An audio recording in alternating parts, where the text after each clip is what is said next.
Welcome, pepper growers. My name is Ray Kruse, horticulture educator right here at the Dubuque County Extension Office. We are thrilled this year to bring you a sneak peek to the pepper growing program and showing you what goes on behind the scenes in growing your pepper transplants prior to being planted in your garden. We reached out to our supplier Tyson's here in Dubuque, and they put us in touch with their supplier TNT Green Houses, who welcomed us behind the scenes to see what goes into growing a beautiful pepper transplant that we're going to receive here in Dubuque as part of the program.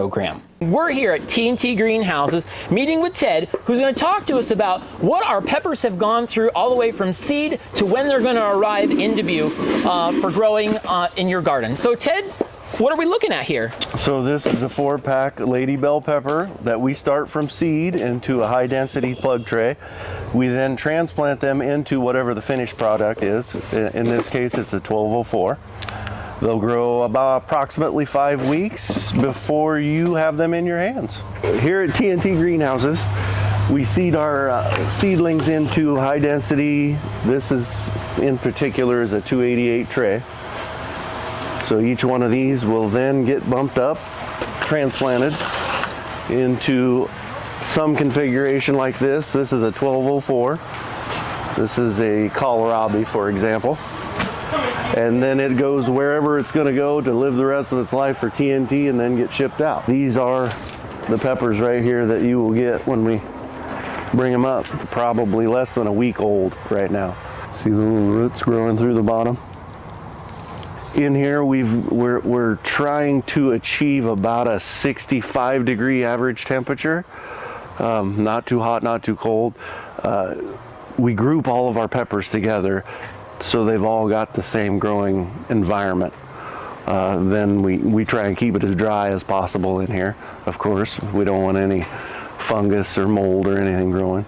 Like you said before, you use these drop-down nozzles over here that are suspended from the ceiling to help irrigate, and then you can come by and supplement water or supplement with what these nozzles don't achieve in terms of watering. Yes, okay. And typically what the automatic watering is for is when it's 80 degrees out, you don't have time to stand there with a hose.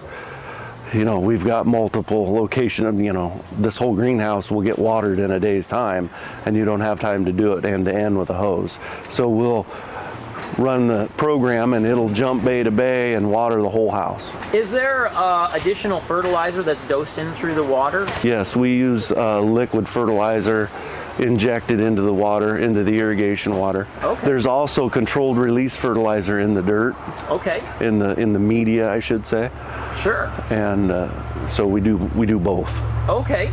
Depending on the needs of whatever the plant is. This is a peat moss based media, and the white stuff is perlite. So this is the finished product, Lady Bell peppers in 4-packs. We hope you learned a little bit about what goes on behind the scenes in jump-starting those pepper transplants prior to coming to your garden. We will send you an email update just prior to May 15th when the pickup time frame starts for your peppers at your chosen location. In the meantime, happy growing, everybody.